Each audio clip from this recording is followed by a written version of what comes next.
I can never sit still for too long, so today is Sunday, which means it is refrigerator clean out day because trash day is tomorrow. So let's clean out the refrigerator and then start another load of dishes because I just don't feel like hand washing anything today, so they're all going in the dishwasher.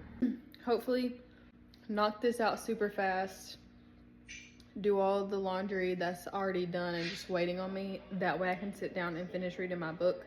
I'm on the third book in a series that I'm reading and it has gotten so juicy and I just want to sit down and read it. What's wrong with it?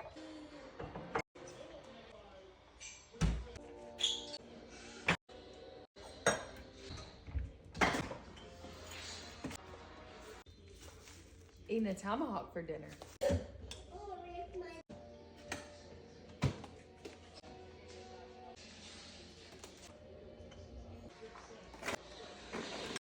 Then don't play it.